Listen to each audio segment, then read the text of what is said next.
Hello, everyone, and welcome to this month's Workamping Q&A session. My name is Jody Anderson-Duquette here with Workamper News. And if you're not familiar with us, we have been helping great people find great jobs in great places since 1987. And part of our mission, our values in the community is to help educate everyone on how to live this lifestyle successfully. So in those efforts, one of those things we like to do is these Workamping Q&A sessions. So those of you who are online live with us, thanks so much for joining the live webinar today.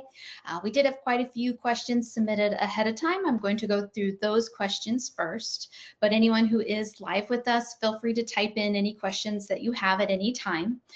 In your webinar window there, you should have, looks like a little conversation box probably, maybe with a question mark or just a conversation box, and you can click on that to type in any questions or input that you have to send in. I'll go through the previously submitted questions and then move to any questions from those of you who are on the live webinar with us. I am recording this Q&A session. We'll have the recording available on the Workamper News YouTube channel. So you're welcome to hop over anytime to youtube.com/workamper, and you'll find our recorded Q&A videos. We do jobinars with employers talking about their work camping opportunities. We publish our podcast to our YouTube channel, and we have a few other videos on there. I'll get a little bit more into Workamper News, but I promise this isn't just a commercial for the service that we provide. But if you aren't familiar with us, workamper.com is our online home. That's where all of our educational resources are, as well as all the Workamper job listings and the other job finding tools, some of which I'll go through with you guys today to answer some of your questions. But we don't publish any of our job listings online. We are not a Facebook group. That's not what we're about. All of our resources we keep concise to our website, so that way everything's in one place and easier to find. So if you're not a member yet, I hope that you'll check it out and join. We have a free level of membership as well as a couple other paid level memberships that just give you an easier toolkit for finding work camping jobs and connecting with opportunities. But all of our job listings are available for free, so hopefully you can at least join and dive in a little bit to start getting your feet wet and understanding this work camping lifestyle. I myself, I've been with Workamper News here coming up on my 20th year in the community and helping both employers and work campers here at Workamper News. Myself and my husband are the owners, operators. We have a full-time and a part-time staff gal in our office. So we're the only professional organization in the work camping community. Workamper News coined the term work camper back in 1987, trademarked it, and we've been the leading resource and main entity in the community ever since. There are some hobbyists and others who've come up with websites and put up blogs and things like that. So there's certainly a lot of other resources online now, but with us, you'll find like I said, the best toolkit, the most opportunities to connect with, and us. We have a phone number you can call and an email address you can send emails to, and we'll respond and do our best to help you guys however that we can. All right, so with that, let's dig into the questions that you guys submitted ahead of time. This one was kind of more of a statement, not so much of a question, but this person says, my husband and I are searching for new opportunities, retired now for 3 years. I'd like to know about this Workamper info. So not exactly sure what this person's looking for specifically, but work camping is doing any kind of work while living in an RV. So it's not limited to a specific type of job or working for a specific type of business or owning a certain type of RV. You can pretty much kind of do anything. There are opportunities where you're volunteering. You may be working for wages at some places. You might be running your own business on the road or doing a mix of all of those things. You might be in a towable RV, you might be in a motorhome, you might be in a van, a converted school bus, any kind of RV. So work camping really encompasses a lot. We don't limit the box to just camp hosting or something like that. You will see the majority of the employers are RV parks, campgrounds of some sort, but there really is a wide variety of different entity types that seek work campers for their operations. And you'll see more of that variety at workamper.com than you will maybe on social media and places like that. So understand that you don't just have to limit yourself to doing one type of job or just working in campgrounds. There are lots of options out there. There's some seasonality to it. We'll get into that with a few of our questions. Certainly more opportunities available in the summer months, less opportunities available in the winter months, just because many of the employers that do seek work campers are in the outdoor hospitality industry. And just because of weather, a lot of places in the north close down because it gets too chilly to stay open and in operations. And most RVers prefer to head south in the winter where it's a little bit warmer and they don't have to deal with freezing hoses and things like that. So it does get a little more competitive in the fall, winter months for opportunities. Summer season, definitely a lot more options out there. So like I said, we'll get into some more specifics as we dig in. But let me pop over to the website a little bit and just kind of give you a quick introduction as to kind of how to jump in really and get started here. So we're going to move to my internet browser, if I can get it in front of me to show you guys. Okay. All right, so if you first go to workamper.com, this is what our homepage looks like before you join. You can read more about us here. We do have some FAQs and some general information just on our website to kind of get your feet wet, working in campgrounds, unique jobs, work camping for RVers, how our website works, things like that. You can become a work camper. This is how you join and get started to then log into our member portal. But what you want to do is join. Like I said, you can join for free at our Dreamer level, or we have a couple other higher levels. Our Pro level membership will give you access to our resume builder tool, which is really cool, and that will connect you with even more opportunities. But once you become a member, you can get logged in, and this is what our member portal looks like. I recommend hopping into the knowledge base first. In our main navigation menu there on the left side of the screen, you'll see the different tools in your membership level, whichever level you've chosen, but everybody has that knowledge base option. And when you get into the Work Camper section, there are multiple topics to peruse. Work Camping Basics is one, how to use the website, finding and landing jobs, information on resumes, taxes, domicile, insurance, living the lifestyle, etc. So for those of you who are just kind of brand new, still exploring this, you may want to start with an article like how to find the right work camping job, or come into the Work Camping Basics section and just start going through these different articles, types of work camping jobs, why choose the lifestyle, pros and cons of work camping. So we cover a lot of bases here. I could go into all this on the webinar here, but this is a really good place to start and to get your feet wet. So I won't go through the step-by-step process of finding jobs during today's webinar. I haven't past Q&As, so if you want to hop into our YouTube channel, like I said, we have past Q&A webinars in there, and you can listen to those anytime. There's different questions every time we do these Q&As with you guys. But this knowledge base is a really good place to start and get your feet wet as far as exploring the lifestyle, what's out there. And again, our goal is to help you be successful at this lifestyle. So we have, these in-depth articles here for you guys to go through, because we don't want you to just know what work camping is and look at job listings, but we want you to understand, how do I set up my job finding process in a way that's going to make this more successful? So that way the opportunities that you do end up taking are more likely to be a match, and hopefully thus a positive experience for you guys, and you enjoy yourselves. And just understand that work camping really is going to introduce you to a lot of new things and a lot of new people.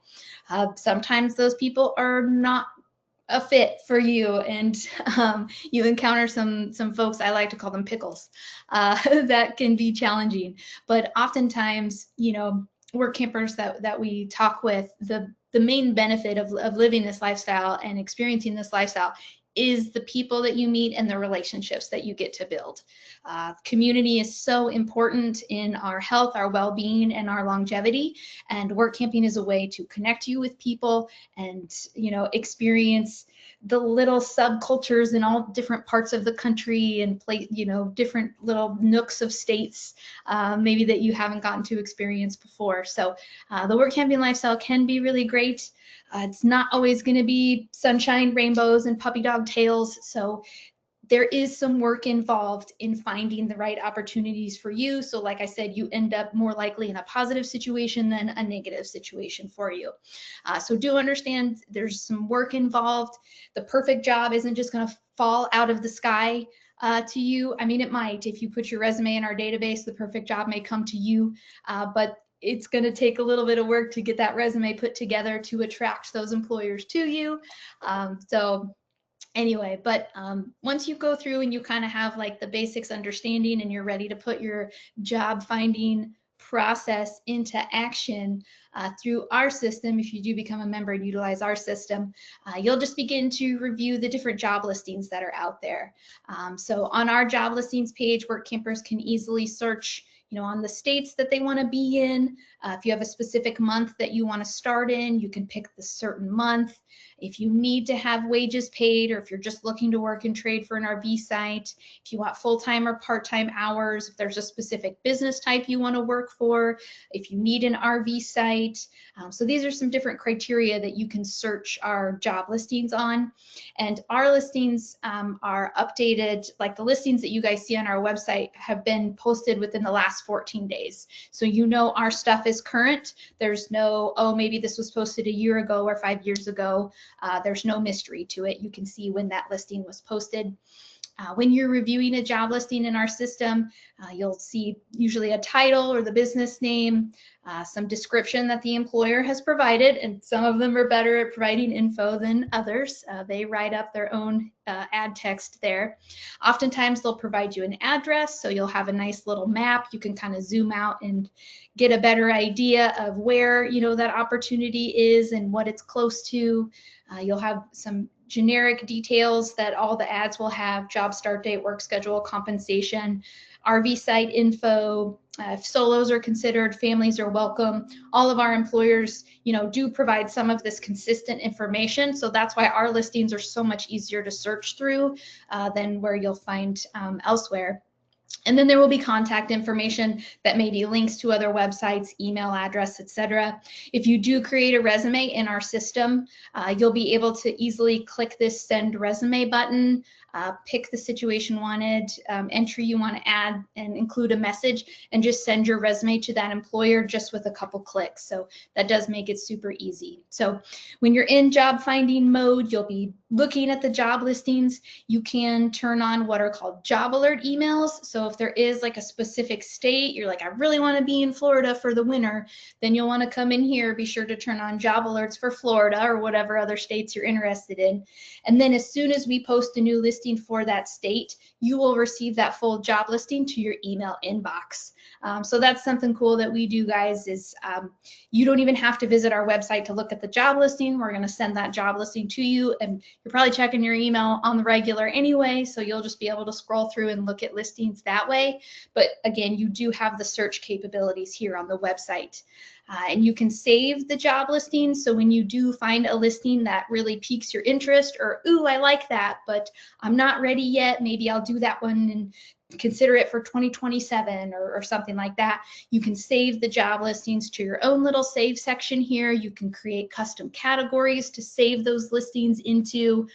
We built this system for people who like to be organized. I don't know if you've noticed that yet, but anyway, you can save the job listings and add notes to the job listings once you've saved them in here, just to keep track of where you're at in the process of applying or what you liked about the job, etc. So that's a really cool tool that our members have to save those job listings. And then you always have it. So even if that ad expires off of the job listings page, you'll still have access to that job listing. So you can see here in these examples that I have, these ads were posted back in December, but I still have access to them since I saved them and I kept my membership active. So again, you'll review the job listings, go after the opportunities that pique your interest once you see them. But also as a member, you could use our resume builder tool. You go through the different sections and just fill in the blanks, indicate what you're looking for, like what your RV type is, or if you're seeking housing. You can indicate different skills that you have that then employers can search for. In the situations wanted section, it's really cool. You can advertise yourself for multiple seasons at once, because maybe you want to be in, Montana in the summer, but Texas for the winter, and maybe you want paid wages in the summer, but for the winter, you're open to volunteering and just working for your site. So you can indicate those different preferences in your situation wanted entry. So you'll say when you're available for maybe available April through September. In that time, I want to work at these states, these types of businesses, and this is my objective.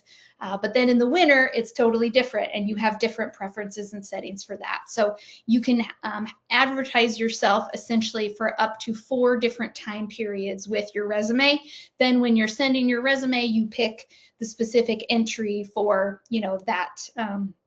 If it's a summer job, you would pick your summer month entry. If it's a winter job, you pick your winter month entry when sending your resume. So you can kind of customize your resume that you're sending to the employers.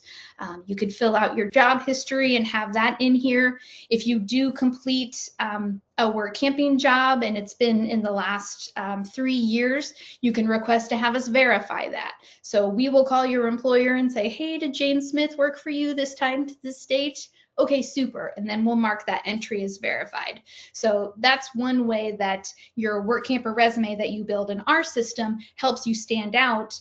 With those verified work history entries, you're taking away some of the legwork from the employer. They're not necessarily then gonna have to go back and call, you know, all your past work history to verify you did work those jobs. We've already done that for them. And so that makes you, you know, like, ooh, that's a nice, maybe this is a really more viable candidate because look at them, they already have all these verified jobs. Now, don't think you can't get a job if you don't have that, but it's just another little way to try and make your resume stand out. You can list references in our resume system and also upload a reference letter. You can include some more details about yourselves, and then you can have up to 5 photos if you'd like to. And we'll talk more about photos in one of your guys' questions later. So you want to build your resume, whether it's in our system or just on your device, whatever, to be able to send to employers, to inquire with them.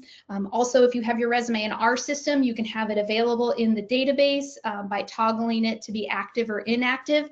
And then our employer members that search our resume database will contact you if they think, you know, you might be a match for them. You'll have your, you know, email address and your phone number in your resume. And with our resume database, it's only available to our invested employers. So you're not having to post to the open internet with everybody to, you know, find you potentially and take your information. Our resumes are only on our secure site, only to our invested employer members. So it's more of a closed system, a safer system. You also have us as a buffer. So all of the job listings coming through our system are processed by us manually. We have stopped some scammers before from trying to get access to Workampers, even through our system. So if they got through our system, then they're definitely out there on the free, open to the world, anybody can post anything, you know, kind of websites. So that's also just a note of caution to you guys in your job finding process. If you are looking at free websites and looking at just posts on various things, just be sure to really do your due diligence and make sure that who you are communicating with is a true person and a true representative of the entity that you think you're applying to. So kind of a two-pronged approach. Advertise yourself with your resume and then go after the jobs via the job listings that you see being advertised. So those are kind of the 2 tactics to take when you're ready to start that job finding process. And we have, you know, some other resources and tools available here on our website to help you with that process. But that's just kind of a real quick overview of what's available through our system to help you jump into that process. So hopefully that kind of covers the first question. Again, it wasn't super specific, so, but yeah, hopefully, like I said, that kind of gives you guys a start. All right, let's move back to the other questions and we'll dive into some more specifics here. Okay. Move slide. All right, there we go. Okay, so this person is asking, is it better to contact a place we want to work for or just wait for an offer that works for us?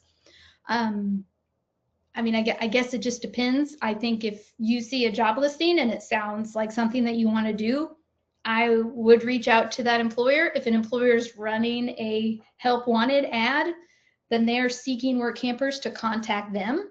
So I would contact them since that's what their expectation is. If you do just want to create a resume in our system and wait for job offers to come to you, you're welcome to do that. It is going to, of course, limit the options that you have available to you if you are just waiting for stuff to come to you. So I'm kind of a go-getter person, so I would be doing both because I want to make sure I'm opening myself up to the most options available to me. So it would be hard for me to just do one or the other. Also, if there is like a really specific place that you guys want to be, you're like, I need to be within, 15 miles of Lakeland, Florida or something because I have family there or whatever. In those scenarios, yes, you still want to be like looking through the Workamper job listings and stuff, but in that case, you honestly may just want to start contacting businesses in the area you want to be in and like cold calling them or cold emailing them to see if they're hiring. If you are really specific about that location you want to be in, then you maybe need to just start Googling and reaching out to businesses because you want to be in that very specific area.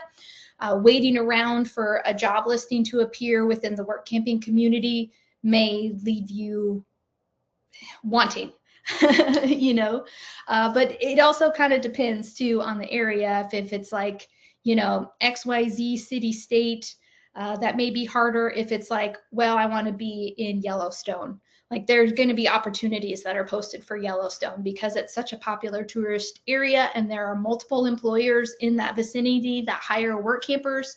So it also just kind of depends then on like the location that you want to be in more specifically. So proactivity, I think, is always better, and showing, gumption and your just, I'm taking this seriously, employer, and I'm reaching out to you, and here's how I can improve your operation and make your life easier. Like, I think that might be an easier sell than, might make you look better to the employer than just, oh, you contacted me, employer? Well, let me think about it and I'll get back to you, kind of, yeah. Anyway, so, but I hear all the time work campers, they join, they get the resume in there, and then like a week or two later, they're like, we got the best job. How do I change my resume to update it for the next season or whatever? And I'm like, sweet, great. So it can happen, but that I wouldn't necessarily always bank on that happening. Okay, let's see what's next. This person says, is there a way to get a gig for over 12 months in the future? And I think what this person asking is, can I line up a job 12 months in advance? I think that's the question they're asking more so than can I find like a 12-month long job? I mean, either way, the answer is yes. But most work campers do like to plan ahead. So a lot of employers follow that kind of typicality of work campers. So today we're recording this, it's March. And so we are really getting close to the start of the spring summer season, April, May. So we're seeing quite a few employers now that have positions starting immediately or within the next month or two. But a lot of the employers that hire for spring summer actually started their recruiting like 6 or 8 months ago. So last September, October, we started seeing an increase in the number of job listings advertising jobs that start in April or May. And as far as positions that start like in the fall, winter months, that's kind of you need to be paying attention all the time for those types of opportunities. That's why our Work Camper memberships are yearly. We do have a monthly option if you'd like, but most members do yearly membership because that way you're staying connected to the listings all the time. So if you are seeking something for fall, winter, it's especially important to, just keep watch of that daily hotline email or your job alert emails. So that way you are being able to interact with the opportunities all the time. And so those fall winter options that do get advertised in the middle of the summer or even right now in March for jobs that start in October, November, December, you're already seeing those now so you can get connected and get lined up. So You totally can. 12 months might be a bit long. I do see some employers that are willing to hire a year in advance. It's not a total no to that question, but it's not going to be as many. I would say your best bet is more like 4 to 6 months in advance. That's probably more of a sweet spot where a lot of employers will kick into recruiting. But yeah, you can definitely get things lined up. And like I said, with the resume builder tool, you can advertise yourself for multiple seasons, multiple time frames into the future. So your resume can be working for you for 2027, even 2028, if you want to be, that far out planned. But if you are someone that's a little more like, I'm going to fly by the seat of my pants and just kind of find stuff when I feel like I want to find stuff, there are always positions being advertised with immediate availability. You may need to concede on location, compensation, duties that you don't love, but maybe are okay doing. So just understand there may be some concessions made to find something more quickly on the fly. But yeah, most Workampers do plan ahead, so employers typically follow suit and recruit ahead as well. Okay, another question asked here. Is it normal for employers to want pictures of us as part of the application process? Yes, that is very typical, has been very typical in the Workamping community for a long time. Most often, you are not going in person to be interviewed and apply for a job, which is a little different than your maybe 9 to 5 career life. So the fact that the job position you're considering is maybe hundreds, if not a couple thousand miles away, they're not able to meet you in person. So some will request photos like with a resume, etc. You don't necessarily have to include them at that point, but just anticipate you may need to do like some kind of like web call with the employer as part of the application or interview process. So that way you're able to see them, they're able to see you, and you're kind of communicating like in real time. Especially if it's a customer service or a customer facing position, they need to see how you speak, how you interact, kind of just what your body language is. If you're someone who's like this and maybe is just a little quieter and isn't like super comfortable, talking to people, maybe working in the campground office isn't going to be the right position for you, but you would be like a super stellar, kind of more behind the scenes doing maintenance or retail stocking or something else kind of more behind the scenes if you're not a big, like bubbly, chatty, customer loving kind of person. So yeah, pictures are a typical part of the process. If you don't want to include them, just understand the employer may expect some kind of web or FaceTime call, or they may expect you to come to them in person and interview with them in person. But yeah, it could be with your resume, maybe you at least just include photos of your RV setup. And ideally, it's like your full setup. So if you have, motorhome and you have a vehicle, like you have both of those in the shot, or when you set up at a campsite and you have a toy hauler and you have one of those like patios in the back that you like to put down, and maybe you've got a motorcycle and a pet pin or a little gazebo canopy thing, like take a picture of your like preferred campsite setup. So that way the employer understands, okay, if this Workamper is going to be living here, this is likely what their home on wheels setup is going to look like. And then they'll know like, yes, this will work for my facility, or no, it won't work for my facility, etc. So at least including your RV, if you don't want to necessarily include images of your person. But if you are comfortable including photos, we recommend including like a headshot photo showing, your face and your shoulders or something like that. No hats, no sunglasses, no obscurements. Try to make yourself the majority of the frame, like you guys kind of have me in the screen. It's not like, you don't want your photo to be like this where you're just, you're this little tiny speck in the middle and there's all this stuff around you. So try to make sure you're the majority of the photo. Maybe also do a photo of you standing in front of your RV. If you have pets, maybe have a picture of your pet, or you holding your pet or standing with your pet, so they can see your pets as well. So those are kind of some ideas for photos. Please don't include in your photos people that aren't living in your RV household. I've seen that before. I go to a resume and there's a picture and there's like 6 people in the picture. And it's like, who are these people? This resume is for Jane Doe. Who's Jane Doe in this photo with 6 other people? So anyway, if you are like traveling in an RV household and you are the only human that's going to be applying for work camping jobs, but you have other humans living with you in your RV, if you're comfortable with it, include a photo of your, RV household with your other people, and note in your resume, hey, I'm the only one applying for positions right now, but I do travel with these other humans, but they do remote work, or their kids, or whatever else, and just explain that you do have other people with you, but whether you include them in the photos or not then is kind of up to you, but at least make sure that you mention them so the employer knows that you do have other people in your household.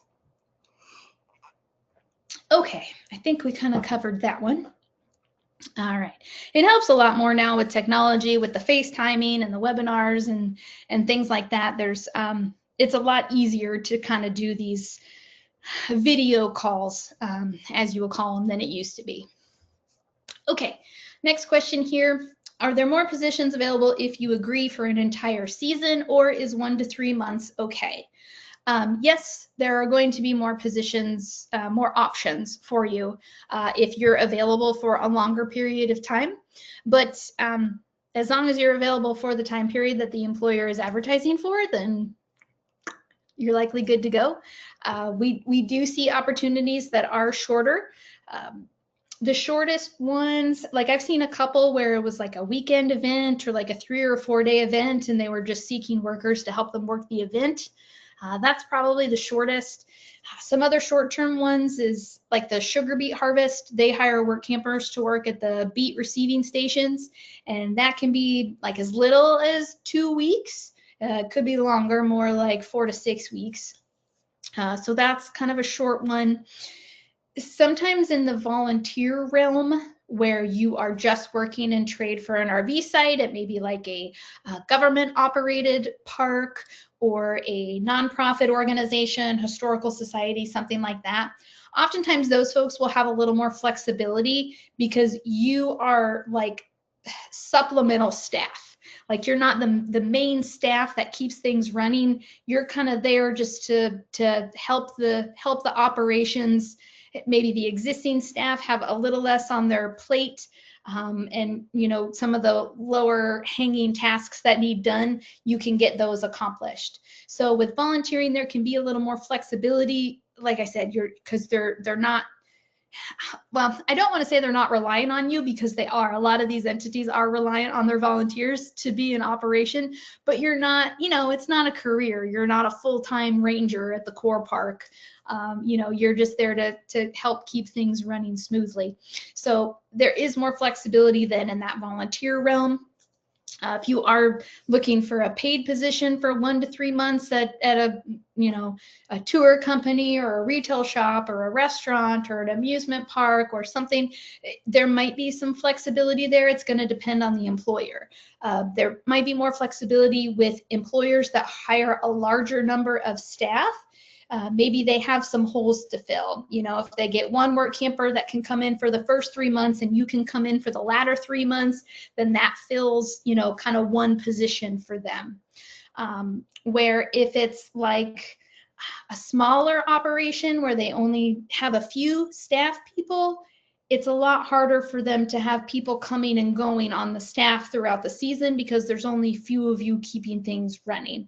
So you may have more luck, again, kind of with those larger entities like national park concessionaires, amusement parks, fulfillment centers, places like that. You might be able to get on. So there are entities that hire work campers to run like Christmas tree stands, pumpkin sales lots, and those are typically kind of a shorter term gig. And so you could either run the lot, or maybe you could just be hired on as staff to help run the lot. You're not necessarily the lot managers, you're just support staff to help with loading the trees and moving the trees around and things like that at the Christmas tree sales tent. So there might be some other options like that, but you may need to kind of hustle a little bit more and make more connections and do more communicating to find those shorter term opportunities at an organization that typically has a longer season or time frame.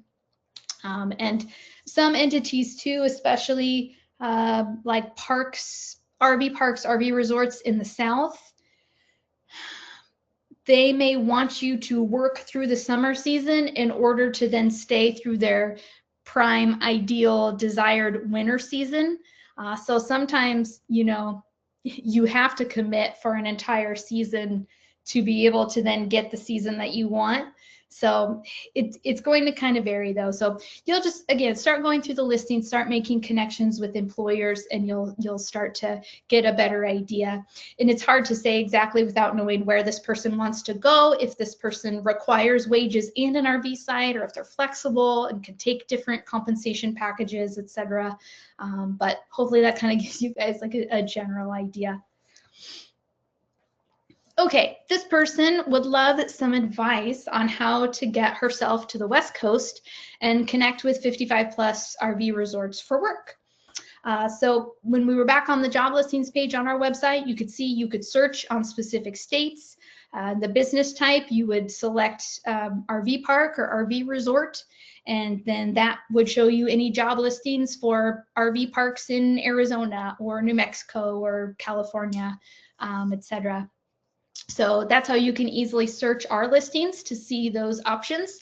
Again, on your resume, you would want to indicate those preferences, which states you're interested in being in and when. So through our system, that's the two ways to do it.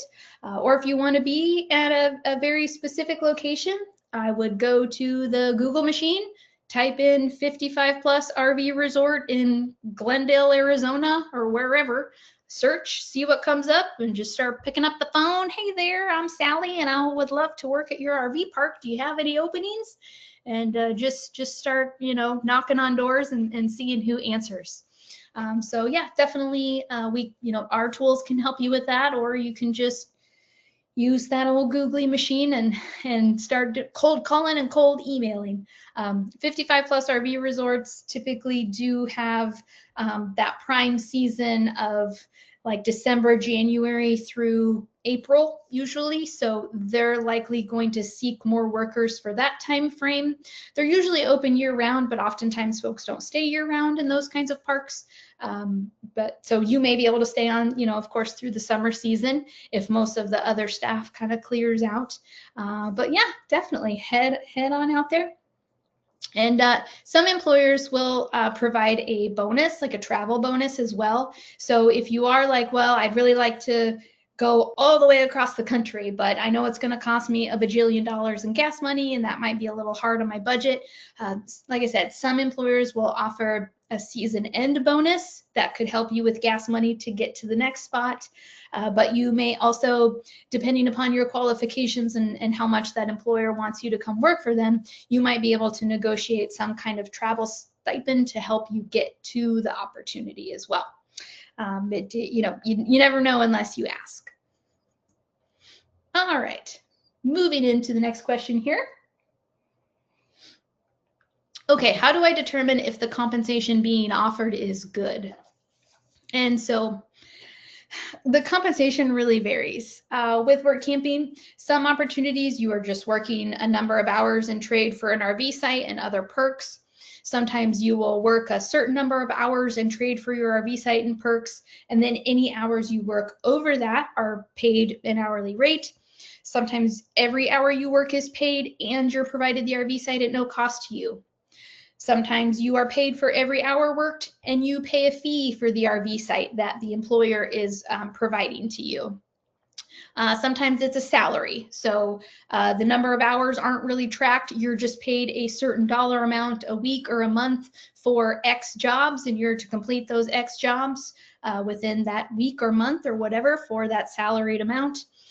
Other opportunities are commission-based. Like I mentioned, the Christmas tree sales lots, pumpkin sales, fireworks sales, those are often commission-based. There are sales positions with the entities that create campground maps and sell the advertising and campground maps. That's a commission-based opportunity that's available. So sometimes that's how you're earning wages. So whether or not compensation is good is really relative to you and also to the area. So employers, it also kind of, it depends on the location. You know, some states just in general have a higher cost of living and thus have higher wages, while other places, you know, like the Midwest, it's much cheaper to live in the Midwest. So oftentimes you'll see lower pay rates in the Midwest just because cost of living is lower, et cetera. And the same goes as far as like the value of the RV site too, you know. An RV site in a really big RV resort with all the things, the restaurants and the pools and the activities and all those amenities, that RV site is going to have a much higher cost or a higher value to you than a partial hookup site in the middle of Indiana or somewhere, you know, that doesn't have a lot of things around it, a lot of touristy things around it per se. Like, not to hate on Indiana, but I'm just saying there are more national parks in the West than there are in other parts of the country. So anyway, national parks are very popular. So determining the compensation is something that can take a little bit of work sometimes. So when you're looking at job listings that employers are putting out there, sometimes they're vague and sometimes they are more specific. So sometimes you will know what the rate of pay is going to be. I've seen anywhere from 10 to 30 some dollars, depending upon, you know, the position and the duties and the expectations. Because we see management positions and we see positions where like you're working in a gatehouse or at the office and it's like a 12 site campground. So how much work are you really going to have in a 12 site campground? And most of the sites are monthly people. Like if you have to talk to 2 customers a day, that's a big day, you know? So the compensation at that little park where you're probably just reading your book and being in the office in case the phone rings is probably going to pay differently than, hey, we want you to manage this place and handle employees and handle customers and handle the maintenance and handle vendors and handle bookkeeping and handle, you know, all that kind of stuff.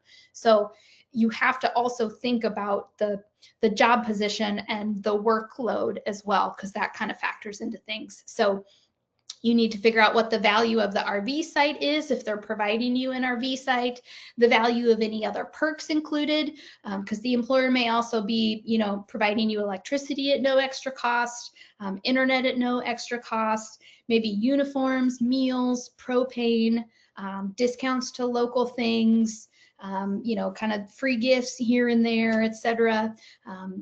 Free use of maybe like rental golf carts or rental boats or rental kayaks or whatever. You get to use that stuff for free, or attend the live events at the campground at no cost, where normally campers would have to pay a fee to attend the events. So all of those things have value. Laundry, use of laundry machines.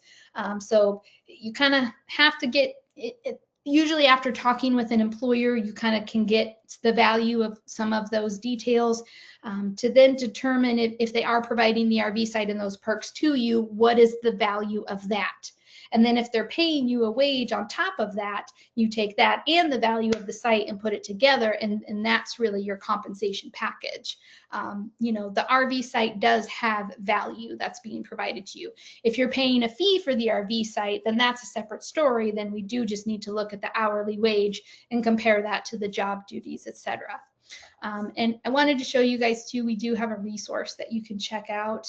Let me pop back over to my internet browser here. Okay. Bear with me for just 1 second. Okay. All right. So at workamper.com, we do have a blog filled with lots of helpful articles. This is in addition to the articles that we had in the knowledge base.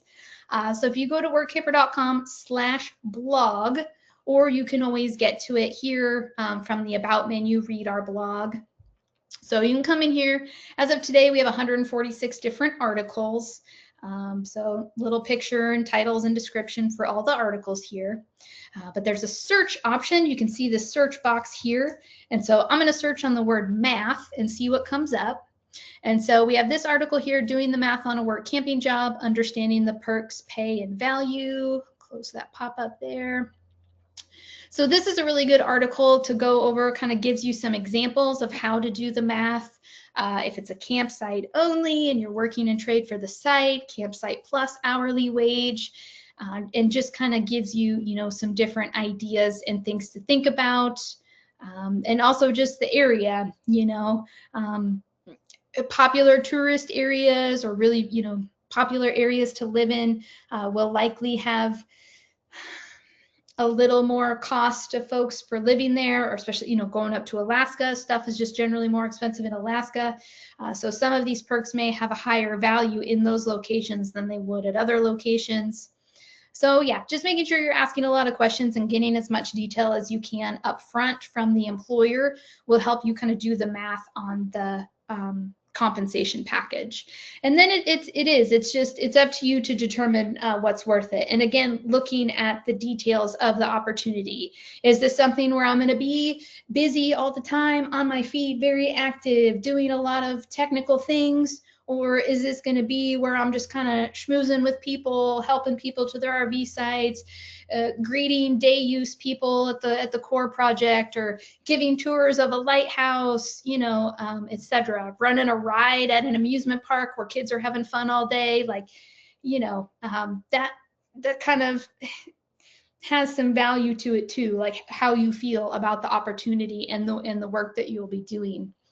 And these opportunities, sometimes you can kind of customize them to yourself too. Like I always talk about this Workamper couple, Brad and Joy, and Brad was really into astronomy, and he traveled with his telescope in his RV. And so him and Joy would go volunteer at dark park state parks. And these are parks that are like far enough away from civilization where it's like dark enough at night that you get like a true picture of like the stars and stuff in the sky at nighttime. And so what he would do is he would go set up his telescope like at dusk outside of the visitor center at the state park and just talk to the state park visitors and have them look through the telescope and talk about what they can see and things like that. And then Joy would work in the visitor center and she would answer questions and tell people where the bathroom was and straighten out pamphlets, things like that. And they did that, I think probably like 15 hours a week or 20 hours a week in trade for their RV site at this really cool park. And they did it at a few, different parks around the country. So he took something that he was really interested in and turned it into a work camping opportunity that allowed them to stay in these places at no cost to them because their RV site was covered, while he got to talk about astronomy all evening and Joy got to chat with people that were visiting the park. So, some of these jobs don't have to really feel like work, and can really bring a lot of not tangible value to you. But anyway, so this article is here on the website to help you with that. And I believe we have this in our knowledge base as well and some other information. So yeah, you want to do the math. There are some employers out there who maybe aren't providing a fair compensation package for what it is, whether they're doing it knowingly or whether they don't know what they don't know. Some employers don't take the time to compare with other similar employers in their general area and stuff. So sometimes, if you're seeking an opportunity and communicating with an employer and like everything's looking really good, except you really think they're kind of undervaluing the compensation and it needs to be bumped up a little bit because of your experience or just because of the duties or the area, etc. You might just encourage them and be like, here are some examples of other opportunities in the vicinity. Like, I really want to work for you guys, but in doing this position, it looks like maybe, a compensation of X number of dollars per hour might be a little more in line with what the position is that you're describing. And I think that I could really, bring even more value than that to the table. And so if you would consider this sort of compensation, we would be much, more willing to say yes right away and commit to this opportunity kind of thing. So Again, you don't know until you ask. So it's always good to nicely try to maybe get a better compensation package if you need it and if you think the situation warrants it. Okie dokie. All right, let's pop back to our PowerPoint here. Thanks, guys, for hanging in with me today. Some good questions. We had some different questions this time around that we hadn't seen before in a while. Okay. Let me get this pulled back up so I can see all the things. Okay. All right, this person is wondering, how realistic is it to only work 15 to 20, I assume they meant hours, per person a week? So that depends. Are you willing to just work and trade for an RV site and other non-monetary perks? If so, it's more realistic. If you are seeking an opportunity where you are paid for all hours worked and you're provided an RV site, it's a little less likely. And you'll also want to verify, like I said, some employers are good at spelling things out in their job listings and others aren't.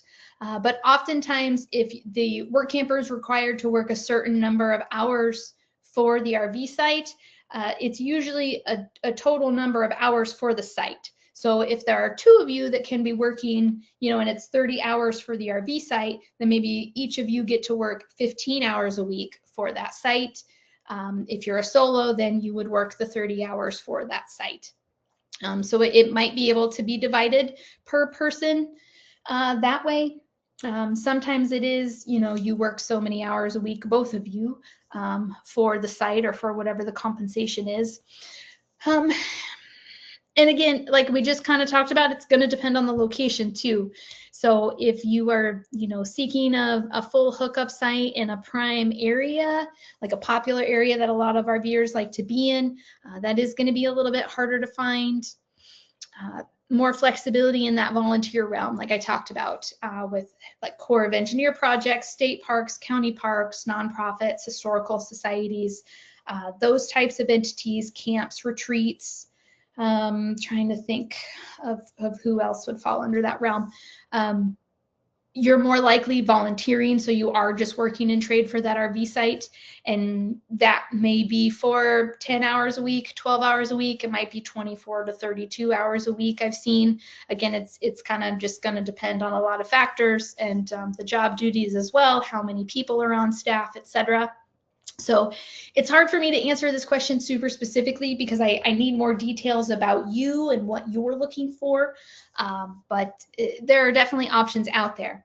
So from the standpoint of like what is usually advertised, so what we see like with our job listings, because like I was showing you guys, we get the same information from employers for the job listings, except for that text block that they get to type whatever they want. So I can see that on average, about 20% of the job listings are working for non-monetary compensation, which means you're just working in trade for your RV site and other perks. So there's only about 20% of the opportunities are that type of compensation. I think it's like 40% are all hours worked in RV site, and then I think another like 18 or so percent is like salary and RV site. So we definitely see more opportunities where you're being paid and the RV site is being provided to you. That's probably more so the majority of opportunities now, and then the rest is that middle ground where you work some for the RV site and then any extra hours will be paid. So there are more opportunities for wages and income now with these opportunities, but with that then that does typically mean more hours being worked. So they're going to be looking more probably in that 32 to 40 hour range if it's, all hours paid and RV site is provided. But that's not everybody. Like I just saw one listing yesterday for it's a hotel and cabin resort over by Yellowstone. And they needed somebody to run the like continental breakfast from 5 a.m. to 10 a.m. like 3 days a week. So that would be about 15 hours a week, and the work campers were paid for every hour worked, and an RV site was being provided to them. So, they're out there, but it's not going to be the majority. So just keep an eye out. All right. This person says, what do you do when the employer isn't holding up their end of the agreement? Where I would probably start, and let me go back over to the browser, guys. We're just bouncing around, got to keep things moving here, keep things interesting for you guys. Let me pull this up so I can see it. Okay, so we're back here in the blog. I'm going to back step, and I'm going to search on agreement. Okay, so here's a couple articles. Workamping work agreements and why work agreements matter, a real world example. So what a work agreement is, it's not necessarily a contract, but it is a communication tool. So hopefully this occurs during the application process. So once you've kind of, the two parties have said yes to each other, then usually the employer, but if you're a work camper and the employer doesn't offer it, I would do it. Writes up an agreement that kind of lays out the expectations of both parties. Typically it's like start and end dates, duties, compensation package, when and how that's going to be provided. If there was anything special agreed to, like you have 3 dogs and typically they only allow 2 dogs, but they're making an exception for you to have 3 dogs. So that should be mentioned in there just in case. Or you said you could never work Sundays for your own personal reasons, and they agreed to not have you work on Sundays. That should be in there. So any kind of like special qualifications, things like that. So just have that all written out and then have both parties sign it. So then it's like, this is an agreement that we're all on the same page, and the page that we're on is this, okay? So hopefully you have that work agreement available to you. So if you get to the job and things are moving along and then all of a sudden things start changing, your hours are different than expected, or they're asking you to do different job positions or different duties than what you agreed to, or if the pay rate changed or something like that, then you would take your work agreement and request to have some time to talk, with management, supervisor, owner, whoever is up above you at the opportunity, and ask to schedule a time to sit down and talk with them. Don't just, they're in the middle of cleaning something and you go up and we need to talk about this work agreement and things aren't what you said they were going to be. Like, that's not the right time. Try to schedule a time for you guys to sit down and have a dedicated time to talk about things. And then just bring up the fact like, hey, this is what we originally agreed to. Here's what's happening and what we're experiencing. And go into it with an understanding of if you're willing to compromise or what you're willing to compromise to. If there is kind of some middle ground, and just be like, this is what we're willing to do. If things can transition to get back to this or compromise to this by this date, then we'll be good to go. If things don't change and it's still crappy by, a week from now or 2 weeks from now or whatever you guys can agree to, then we're going to have to move on and find another opportunity. And, don't use it as a threat or an ultimatum, just communicating this. If it continues like this, we don't feel comfortable staying. But if we can, get to this middle ground or get back to what we agreed to, then let's keep on going and make this season as best we can and try to get things finished out, okay? Because if you're an asset to them, they don't want to lose you. They need you to help finish their season as well. So you want to try to communicate clearly, calmly, what the situation is, and see, hopefully management's willing to work for you or make changes. And then when that period of time goes by, whether it's a week, 2 weeks, or whatever you agreed to, if things have changed, cool. If they haven't changed, then it's decision time. We're going to go ahead and leave and find something else, or you suck it up and stay because there's only a certain time left, or whatever.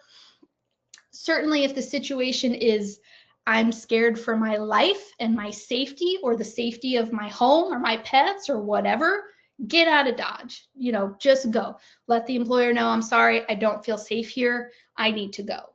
And just let them know that you need to go, and you don't need to make a big show about it. Just get out of there. If your safety is really in question, of course, that's a different story. But if it's just that things are misaligned, the schedule's not right, the job duties aren't quite right, something like that, you know, try to work with management and see if you can get things back on the right page, set a time frame for it. But then if not, you know, then you have a choice to make whether to move on or not. With work camping, you know, work campers, they kind of do things differently. So most of the time, if you have a work history section and there are gaps in your employment or whatever, you know, some work campers work a few months, take a few months off, or they take a year off just to travel, or they take some time off to go back home and help out mom, you know, or go see their grandkids for half a year or whatever. So a lot of times work campers just kind of have gaps in their timeline anyway, because they're not necessarily working year round all the time, which is a little different from the whole 9-to-5 career thing.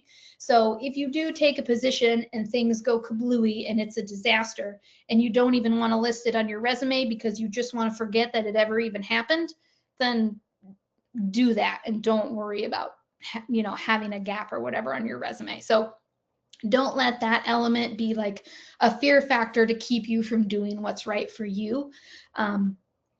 Also, within our system, there's no like work camper review.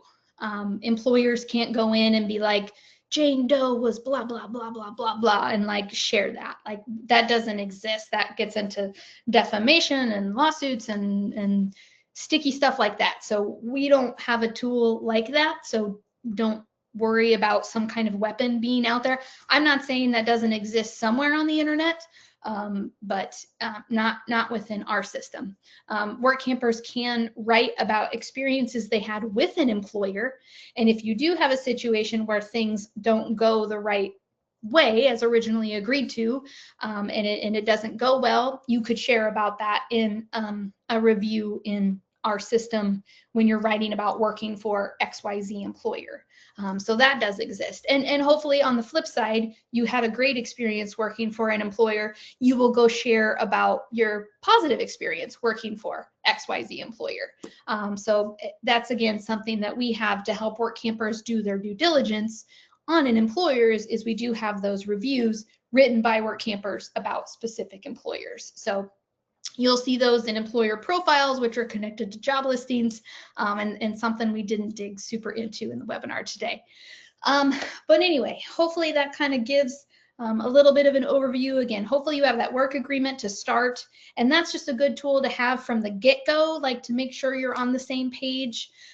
Also, when you're in kind of the application interview process, you may be communicating, like especially if it's a larger entity like a concessionaire or like a super large entity like Thousand Trails or something like that, the person that you're interviewing and communicating with may not be your manager supervisor on the job.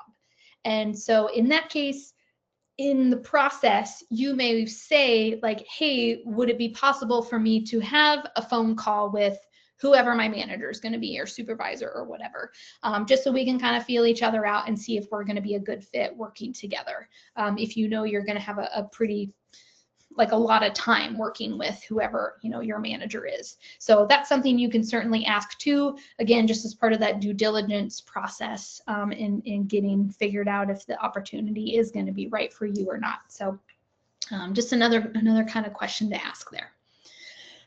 Okay, I think we covered our bases on that one. I think that was everything I was going to share with you guys. All right, back to the PowerPoint. I think we are pretty much through the questions that were submitted ahead of time. Okay, yep, all right. Okay, guys, so those are the questions that you all had in advance. So those of you who are online live with us, if you guys have any questions, feel free to type those questions in. You should have a little icon that looks like a little conversation box, you know, the little square with a little tick on it. And so you can click on that and type in any questions or input that you wanted to share. But hopefully that was some good information on those questions that were asked. Again, I've done other Q&As like this. Some of them have gone even longer than this one. And those are available, youtube.com/workcamper. You'll find our recorded Q&As there, and in the video description, you'll see the questions that were asked, so you can click to go right to the question that was asked if there's, a specific question that you're more interested in than others. So that's an easy way to kind of click through those videos. But definitely check out our blog and our knowledge base. We also do a podcast called the Workamper Show podcast. It's a weekly podcast. It's been running about 6 years now. It mostly interviews workampers living the lifestyle, as well as employers offering job opportunities. So whichever app you use to listen to your podcast, just go into the search section and search for Workamper Show and subscribe to that and listen to the episodes. There's a few we sprinkle some educational episodes into our podcast, but like I said, it's mostly, work campers and employers sharing. But you can learn a lot, from others.